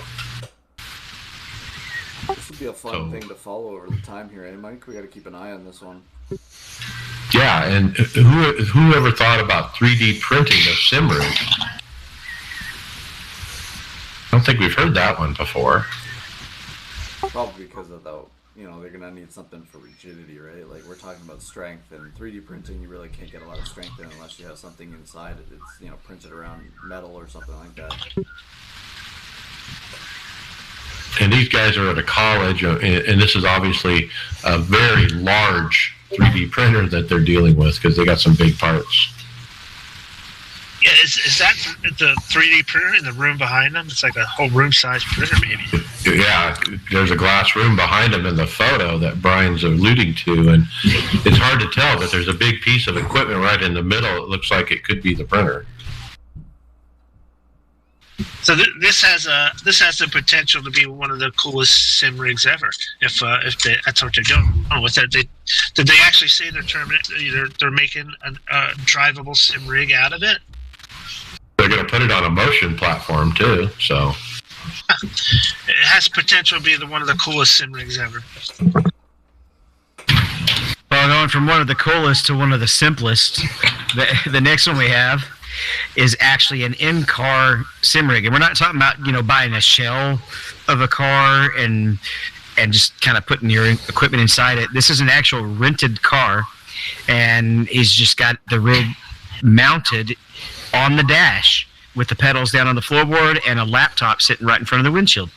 So you could play iRacing while your buddy drives cross state. Well, it says below that he went camping. And so he went camping, so he couldn't miss his league race. So he set up his Logitech on the passenger side of his vehicle. Hey, when you got to race, you got to race. I was going to say, he's got to do a hotspot, if anything. That's the only way you could have gotten that to work. Could he not? Well, if he's camping. Yeah, well, hotspot or Starlink. Good Lord. How did he get enough signal to be not blinking or something? I mean, they could have been a liability in that race. Well, I've as an iRacer and a camper, I've thought of different ways of trying to take my rig on the road. Everything from getting a trailer and loading it up into the back of a trailer and taking it with us to the campground. But the wife balked on that one, I'm afraid. This might work though. This is pretty simple. If anyone's gonna have a sim rig on our team with him when he's gone, it's Brian. Okay, what's not simple is the Apex formula. Yeah, so this Apex formula, it's a full motion tubular steel chassis with I'm assuming it's plastic, but it could be carbon or something like that. A Formula One style cockpit that you sit in to race. It's got one of those big. Looks like one of those Samsung G9 super duper widescreen monitors there that he's using with it, and so you get the feel of being in one of the cockpits of one of these Formula style race cars, and you get the motion. It's pretty cool looking. Yeah, this is Simcraft. This was the cockpit manufacturer for Kyle Busch, Denny Hamlin. They have those crazy 6 DOF motion rigs, and so this is their formula version of it. And so this is new. They have none other than Jordan Taylor in the car driving it. Twitter's favorite, Jordan Taylor. And he's showing it to go. I mean, it looks pretty cool. I mean, like you said, it's a monocoque kind of a Formula One style, surround around the driver, but then it's suspended almost, within the bars, to give it that motion, and so it can move, free flowing movement. This next one, real quick, is a mount for the Fanatec kill switch, and it's a little tricky. This is just the mount; it's not the kill switch. I guess you might need this if you want to put it on an 80/20 rig. It's €17. Yeah, somebody on the team was asking about how to mount this, and this only works if you buy the one from Fanatec because it's got the little slots on the side that grab. And so I actually bought mine from a guy on Facebook, and so it's not quite the same design. So I ended up putting zip ties on mine, but they're black and they're unnoticeable, and I have no problem with the way I mounted it with zip ties. I've got a custom built one as well, but it's yellow. But yeah, it's zip tied on as well. I can't remember how I fastened mine. I'll have to take a look at it when we're done here. But I know I attached it to my 8020 with some kind of bracket. It wasn't this though. So, but yeah, this is just, looks like it's just a 3D printed piece. It's like $17, I thought I saw, and no, it's not a bad little design. Makes it quick and easy to install this thing. Let's jump to results and talk, well, the winter NASCAR iRacing series. Friday Open, Talladega. Greg, we'll start with you, wrecked out. Caught in everybody's crap, I guess. That was, there was a one guy in that race that was just annoying me. He no matter what he was saying, it was always going to be my fault or something like that. So I wasn't too happy about it, but it was what it was. I just got wrecked out by someone else's mess, and it broke the suspension on that 87 car, and I couldn't drive it. So I couldn't slow it down. It was sitting on the frame, and I just didn't have any control over it. And he thought I was just not holding the brake and wrecked into everybody else because of it, and I don't have any control when it's sitting flat on its frame. So, but no, it wasn't a great race, but I never have any good races at restrictor plates, or the restrictor plate big tracks. All right, I am embarrassed. I ran this race. I told Greg up front, man, I'm nervous because every time I get to the front of the pack, I wreck. It's happened to me 4 times in a row with this car at this track. And sure enough, it happened again Friday night. I can start anywhere in the field, and I can get to the front. So I can start 12th or 14th or 20th, and I can be in the top 5 within a few laps. But when I get to the very front, like when don't have a car in front of me, and I have clean air, it's so freaking loose I can't stand it. And so I don't know if the guy took the air off my spoiler, and I spun, but I spun on my own. I mean, he was right on my rear, but I don't know what it is. I feel embarrassed that I cannot control this car up front in clean air. And now I'm really gun shy about trying this car at this track again.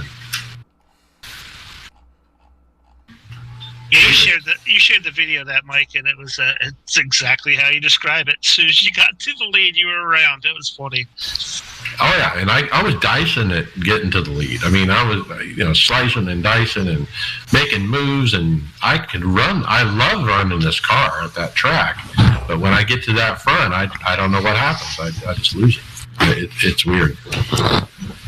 But if it was easy, nobody would do it, right? Yeah, I got talked into running this thing, and it was actually pretty fun, though. I found a couple things that the inexperience in the car and the track combination, including getting onto pit road, because I came into pit road running about 80 miles an hour the first time around, and had to come back from a lap down. And I had come back from a lap down, was running in the back of the pack, and then just ended up being the victim of 2 other people getting at each other towards the end. Okay. P19. P19. Brian, C fixed. P18. Yeah, I was off work today, and so I decided to get in a race. I tried the fixed trucks at Michigan. I felt like I had a pretty good speed in that race. I was pushing my way towards the top 5, and there was a caution, and so we're going around the pace lap, heading towards pit road. We're just about ready to get into pit road, and the car in front of me was damaged pretty heavily from the crash, but he was still I still had to line up behind him, and one other car did too. And the car blew up. Like, you saw the smoke, you heard the crash of the car blowing up right in front of the guy in front of me. He hit him. I went around him, and then when I went in the pits, it gave me a black flag for passing under yellow, for passing the car that blew up. So I had to serve that penalty, and came back out on the track, and wound up getting 18th out of like about 24 cars I think were in that heat. So it's a shame because I had some speed even after serving that penalty. I was passing cars, moving my way up, up through into this top 7. Just based on if I wasn't a lap down, I would have been passing all those cars. So it was a good run, but just that penalty kind of messed my day up. All right. I've been off work. I had to burn up some vacation days. So I've been racing a lot. And so I'm going to kind of talk about some of my races. Thursday and Friday night, I was F1 car at Hockenheim. And like it said, you could start every 15 minutes if you were on it. And I got a lot of starts those 2 nights. Just trying to enjoy that car, trying to learn it. The GT3s at Charlotte Oval was a week 13 fun event. Man, I had a lot of fun doing that, and I always ran well. I think it was, I don't think I won, but I was like top 5 in it and stuff like that. Did you? I think you did that. Did you notice anything about those GT3s at Charlotte, though? You could actually bump draft with those, and they held themselves perfectly still, unlike a cup car. Not just bump draft, you could tandem draft, and I mean, you could shove them in the corner, and it just had so much downforce that it would stick. Made it a little bit more fun. I really like to drive them at the short tracks even better, though. I think that you'll see that one back in week 13. Then we tried Radicals at Spa. David, you did this one with me, I believe. We were in different splits, though, but I think I got wrecked out. Then I ran figure 8 at Irwindale with the Pro 4 truck. And then some dirt. I did 360s at Eldora and actually did pretty good. Street stocks at USA Dirt. I think my dirt skills are coming together. I mean, I'm finally not at the back of these races anymore. I'm getting up in the top 5, top 10-ish. And I think, it's just finally figuring it out. It's just taking laps. And then yesterday, I spent most of the day trading off between Dallara Dash and Pickup Cup. And man, I'm just having so much fun with the butt kicker. I got it resolved with a new USB sound card where I got the volume where it needs to be. And man, it's amazing what it does to the car. And with force feedback turned up, at the Pickup Cup at Daytona, which is the old Daytona, which is really bumpy with trucks, or Dallara Dash, which is the Dallara at Old Charlotte, super bumpy as well. Boy, it's just a really good matchup with force feedback and loud volume and the butt kicker, and I've just been loving it. We actually recently updated the... Let's keep going. Winter League, David, P8. Ooh, Mike. Hey, Greg Mike, do you have Greg muted? Maybe I do. Okay. Go ahead. Go ahead, Greg. Now, we actually recently updated all the setups on the Dallara Dash and the Pickup Cup. I know they're unofficial, but if you're looking for a quick fix and a good time, they're a ton of fun. I've been really pleasantly surprised at how clean those races are, specifically Pickup Cup. Being unofficial, you think it might just be a little bit of the Wild West. But no, it's like some really, really good racing down there. Like I said, if you're just looking for a quick fix. But I was actually curious, question for the group. On the we call it WINS, Winter iRacing NASCAR Series with the 87 cars.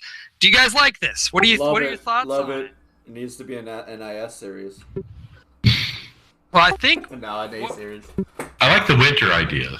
The winter idea is good because there's just already so many things during the regular season, but it's a great replacement when we want to take a break from the Cup car. And I'm gonna try North Wilkesboro tomorrow, and I do like going back to having to drive the car, right? That's what I was just about to say too, David. Like what you're saying there is, I think we got tired. Like some of these other leagues are getting ready the next gen car, and we're running the old package in the Gen 6 car, and these cars kind of bring back the old. It reminds me of the old, SS before they, or the COT cars where you actually had to drive them with the horsepower, and I kind of love having the driver become a factor in the race instead of just the setups and things like that. Oh, I think this is something. I mean, we haven't confirmed it yet, but Tyler and I have been watching the numbers and participating, and catching feedback. And I think this is something that you most likely will see after NIS next year as well. And we might extend it out a little bit so it's more than 10 races, but it came together pretty late. I'll be honest with you. It was one of those things that we had an idea, and I think we announced it like 2 days later, and it started a week later. So.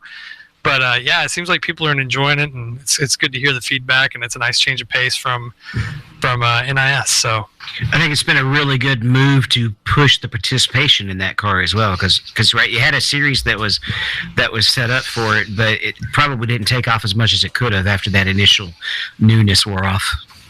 Yeah, sometimes when the shiny wears off, things will drop back down. People want to race what they want to race. That is something we definitely have learned when we're building this stuff out. Yeah, I like the car. It's been fun. We're looking forward to the new car that Dale Jr. has announced. We were hoping it was going to be in this release, but obviously not. So we're waiting for that. Hashtag soon. Buick. Let's talk Winter League. We have several iRacing staff members usually in this race. This week, I think it was only Christian Challenger, and he actually won the race, David. But you ended up a great run for you, P8.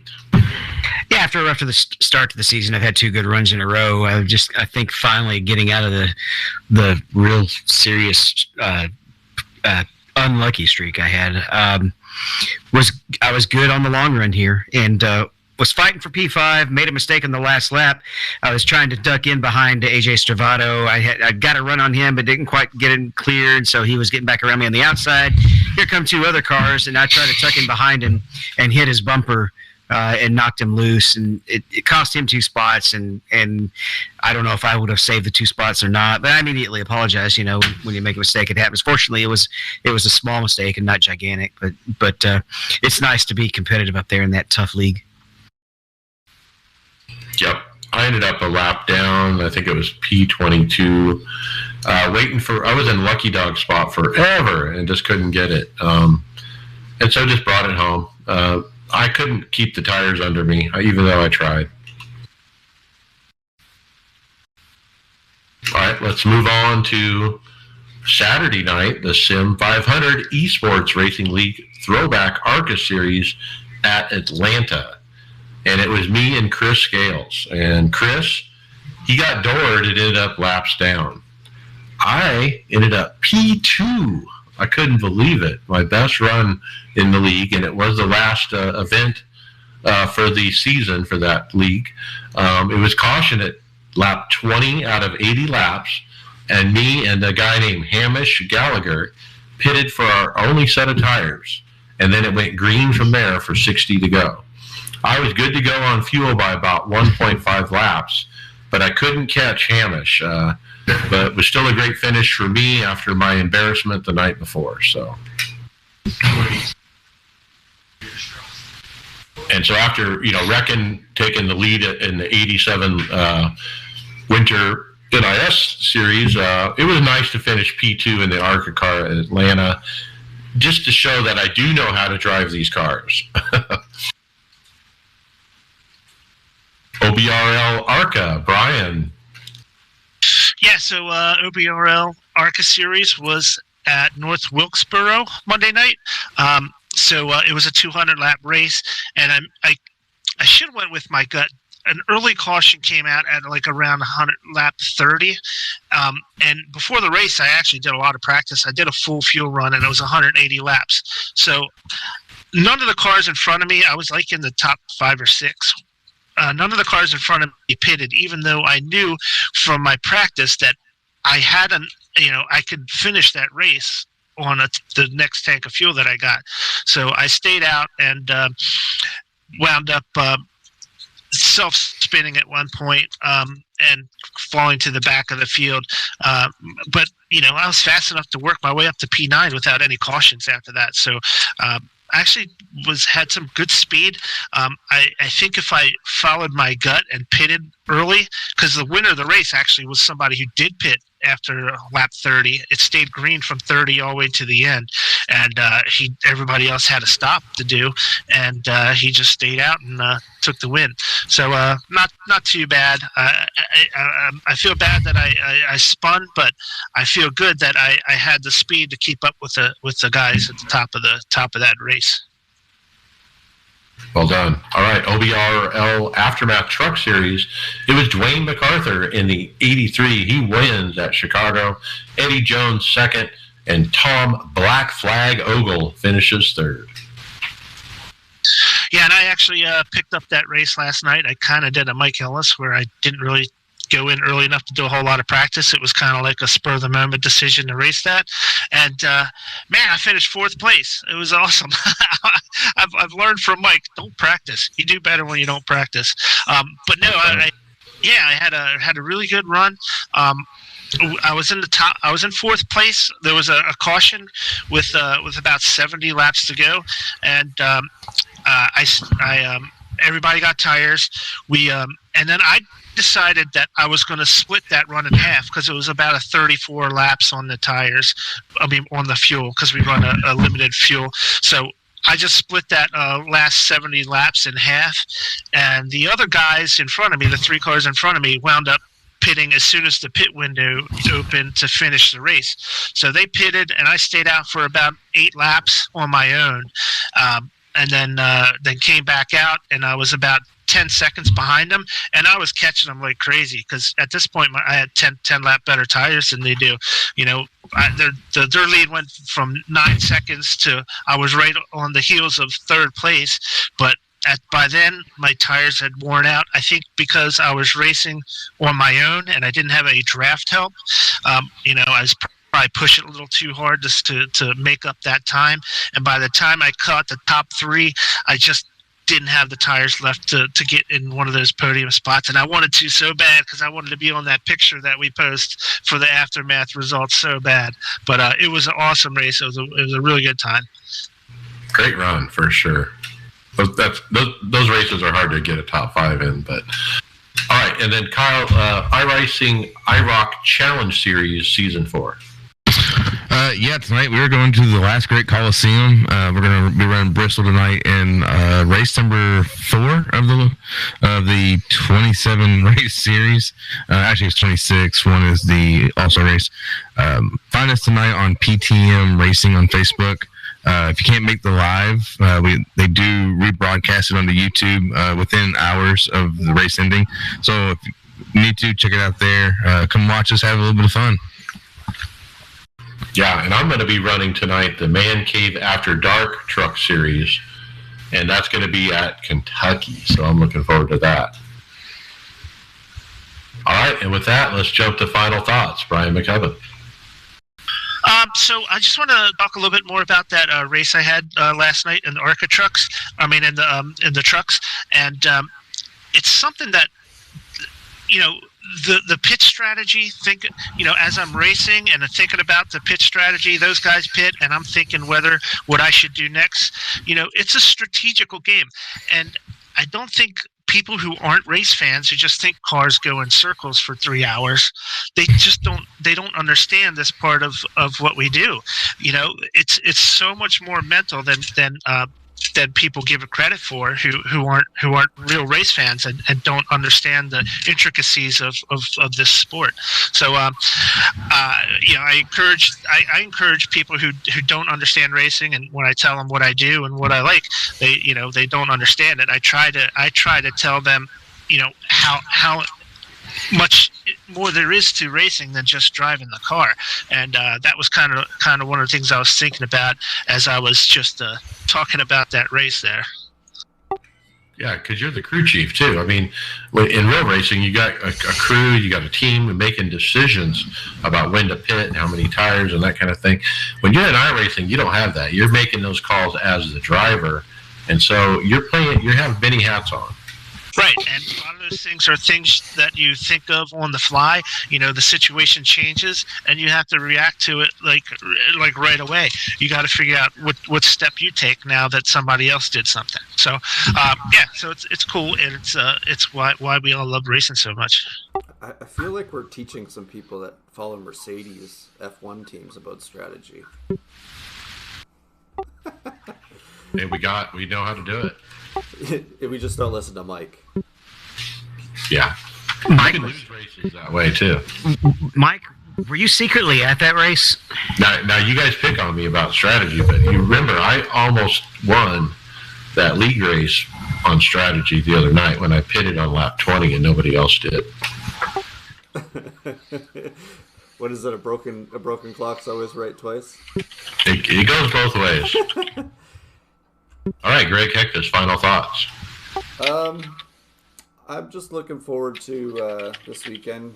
I don't really have much to do, so hopefully I can get some road racing in this weekend. I didn't even look where the IMSA cars are or the Coda. Oh, they're at Coda. Okay. I do want to say thanks to Bobby Jonas for if you're looking at the stream, he he got me a little cactus. Santa Claus cactus thing here that he sent to me all the way from Florida to Canada for my to put on my streams here. Me being frozen cactus here, so it's nice of him to do it. I went to take a shower and I came out. My girls had already put a face on it, so it's kind of funny that I was in the shower and it already came out and it was already had googly eyes and a face on it. But I thank Bobby for that, and obviously Bobby has been a huge supporter of me this season, being my sponsor and all for most of the events too. So I thank SimWraps for that and Bobby Jonas. It really does look like your logo. Yeah, it's awesome. You need an igloo next. Yeah, we need the igloo. Yeah, that'd be cool. Okay, who's next? Kyle Pendergraft, final thought. Yeah, I just want to take a minute and first off say that season 1, I've decided to kind of change my course a little bit. I'm going to stick with the NIS still once it comes back around, but I'm actually going to focus a little bit on dirt and road and try to get those bumped up. They've been lacking a lot here lately, so I've kind of been touching a lot of road here lately. The next thing I got real quick, I want to give a shout out to Lawrence. He's the owner of Sim Coaches, our awesome sponsor we got there. I've been in contact with him over the last couple of days, and looks like here in the next, hopefully, week, I will be a new proud owner of a set of Sim Coach pedals. So I'm happy to be working with him, and one thing that I will say about him is he takes customer service very serious. I believed David when he would talk about it, but he when I talked to him last night, he was like, if item that we make is not perfect, he goes, we will not send it out. So I really find that amazing. Yeah, pretty cool. Tell him to get that neon shine going. Okay, David Hall, final thoughts. He kind of stole my thunder a little bit, but Greg was mentioning the IMSA. I actually ran IMSA in a couple of different GT3 cars this week, and I used to just completely loathe Coda, but after having to learn it in a stock car, and then also now having a lot more experience and the Sim Coach pedals where I can really brake hard in those after those straightaways, it is actually somewhat fun track to drive at now. I still wasn't alien fast, but it all definitely makes a difference.